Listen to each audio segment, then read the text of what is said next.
Hey y'all, it's Kade. So for this week's topic, it's a free topic. Don't really know what I'm going to talk about yet, but that's okay. I thought I would at least jump on here and say some stuff, see what was going on. I think what I really wanted to base this video on is really about what my post was about today on Instagram, which was navigating the world differently. When you're perceived as male versus when you aren't. So I just started my transition, for those of you that don't know, in September, my medical transition in September. So I've been identifying as trans for a while, and I've been going by my chosen name for a while, probably like 2 years. But as far as medically transitioning, it's just been within last week was my 6 months on T, so I'm only 6 months in right now. Definitely had a lot of changes. Voice being a big one. I have facial hair now. I have this little chin goatee thing going on. Some other things, but essentially I'm just presenting more masc now, which is great, right? I've always felt masculine. I've always felt like I had male energy, but obviously my inside didn't match my outside or vice versa. So that's something I've always struggled with. But what I'm realizing now is that I learned to deal with those things. So, like, for instance, going in a women's restroom. I felt like a man. I knew I was a dude. I'd always been into women and felt like I was the man in the relationship. Not that there has to be a man, but that's how I saw it and how I felt myself. But I got really accustomed into going into like women's bathrooms because I was still perceived as female. I still had long eyelashes. My voice was still super high, things like that. And so I just, learned to deal with that. And it was like a comfort for me, even though it was terrible, if that makes any sense. And then I'm trying to think of other things, but just you're treated differently, I think, as one, as queer, and then two, as a female. So let me talk about being a female first. So when you're female presenting, even if you are a lesbian or present more masculinely as a female, people are nice. I don't know another way to put that is that if you're a woman and you're surrounded by other women, for the general portion of life, women are nicer. Women go out of their way to say hello to each other in the bathroom or to, just talk about their days or make conversation while you're in line at the grocery store. Little things like that. And I'm not saying that this is every woman out there. This is just a stereotype. I don't mean to offend anyone in this video, so please know that this is just my opinions and my thoughts on the matter. But everyone's entitled to feel and think how they want. So if anything I say offends you, I'm so sorry. That's not my intent here.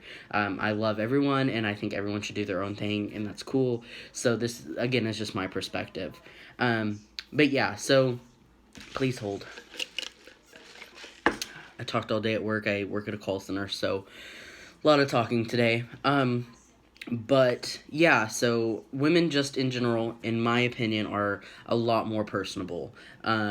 So that's the first thing, and the second thing is demeanor. So that sounds really weird to say, but when I was presenting as a lesbian, or still female bodied, or female presenting in some way, shapes, and forms, people knew I was still a girl. I had a lot more women hit on me. Not than I do now, I think it was a comfort zone, especially for a lot of women who were queer or questioning or, just into masculine energy. I was a safe space. I think people, and a lot of it is my personality as well, that people were just more open to talking to me, I think, when I was still a female. Or, you know what I mean. Still exhibiting female. Even as a butch lesbian, my voice was still high. I still presented female, and I think that made it a lot easier for a lot of women to approach me and to talk to me. I think that's how I've made most of my friendships, especially at work, because once people started talking to me, they were like, okay, this person is really nice and they're easy to talk to, blah blah blah. and then, excuse me, I got pushed into the more feminine category, which is fine. I don't care. I think it's okay to have a mixture of both feminine and masculine qualities, or to go outside of those bounds that society has created. But what I realized is this weekend I went to a concert. I took my fiance to Dan and Shay, which shout out to Dan and Shay because that concert was lit. And not only was the concert really, really good, those guys are so humble. The whole concert, they were just hyping up. They're like, Columbus, Ohio, like, you guys are the best concert we've had. I think we were the second stop on their tour. So they went to Tennessee and Nashville, and then they came to us in Ohio. And they were just so humble. I mean, this is a big deal for them. This is their third album, I believe, but it's their big one. They're doing it now. They're famous now. But they're such humble guys. They got off stage. They walked around. They shook my hand. They shook Kaylee's hand. They told her she had a cool shirt. They were really close to the crowd. It was in a smaller venue. I shouldn't say small. I mean, there were 16,000 people there, but smaller compared to like a Beyonce concert or, something along those lines.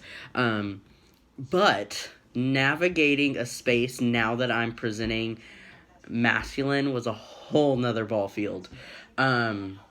It's insane, really, but I think that was the first place I've been, like a big open place that I've been around a lot of people where my gender really came out into full play. The first thing that happened is obviously we went there, got to the concert, got our drinks, got our food, all of that. First thing I had to do was pee.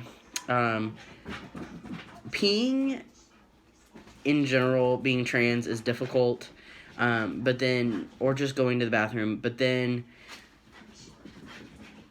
doing it when you're scared to do it is a whole nother ball field. So I have an STP. I don't use it all the time. It definitely depends.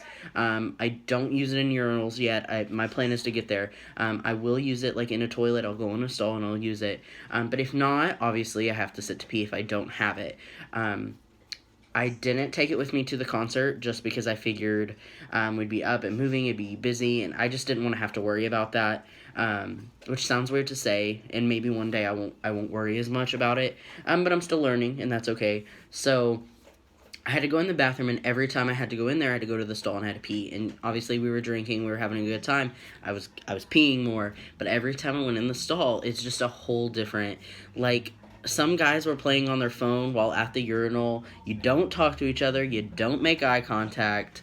Like, when you wash your hands, you keep your head, like, straight down because urinals are typically right behind you with mirrors. Like, it's just weird. It's just a whole weird experience. So that's the first thing. Bathrooms are different. And now that I'm passing, I go in the men's bathroom. Like, I can't go in the women's anymore, which is fine. I don't really want to.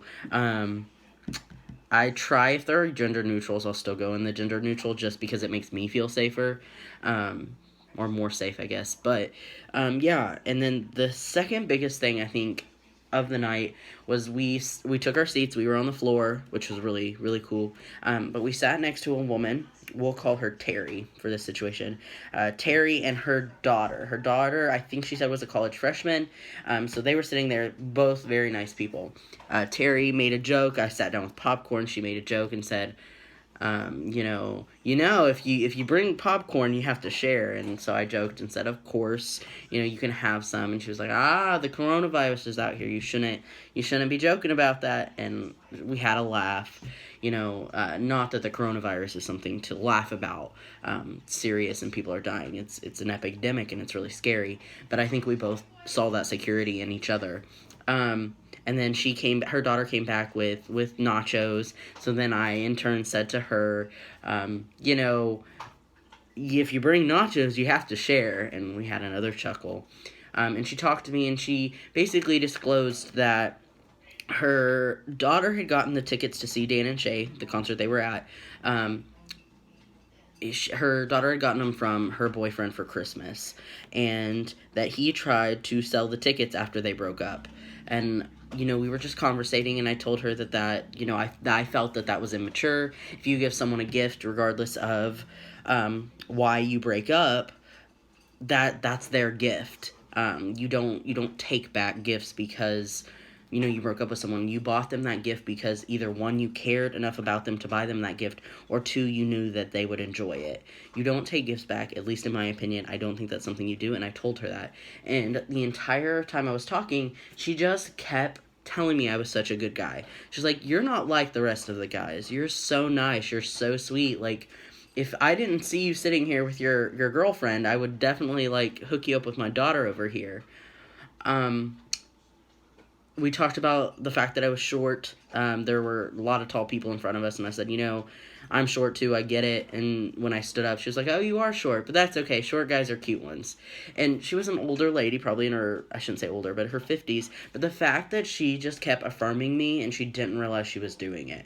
She didn't know I was trans. I never disclosed that I was trans. And the entire time, she just kept saying that I was a great guy and a good young man and all of these things that were so affirming. And I hadn't had that yet. I had never had a social situation where I was 100% without doubt dude, and that was something I really needed, and it really helped me, and I couldn't be more thankful for that situation. But it was definitely something to navigate. And then I still find situations too where I do things and I watch how other guys do them, because not that I can't do it the way I want. That's my goal, is I'm gonna be who I'm gonna be and act how I'm gonna act, and that's okay. But I see myself doing that because I'm not around men, and I'm not in men presenting situations yet, for a lot of things. So I'm still learning and growing, but I just wanted to share that with you guys. It took a whole 12 minutes, so I'm going to get off of here. But I guess this video was just mostly about when you're medically transitioning, when you start to pass, and how that whole process works, because I thought about it, but I never really thought about it, like how it would influence my life and how it would change the way that I do things and my dynamics. I mean, I used to go in the bathroom with my fiance, and I never realized, like, I guess it never dawned on me that, oh crap, we're not going to go in the same bathroom anymore. But, that's good, and I'm glad, because I'm going in the bathroom that fits my gender. But it's definitely just something interesting and something I hadn't really thought about. So, I'll probably talk more about this, but, yeah, it's just interesting. So, I just want to get on here and talk about, passing now, and what that's like, and, how that's different from really just being female, or being perceived as female, and what changes I'm going through with that socially. So I hope you guys enjoyed this video. I know it's long, I'm so sorry, but I think I've been wanting to talk about that for a while, and this was a good opportunity.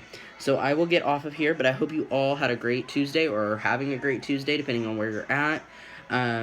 And then, if you guys want to know anything or have any questions, hit us up. We all have personal IGs. We have the group IG, of course. And, get your friends to join. Tag people in our videos, in our comments. We want you guys to join. We want to know you all. Sorry.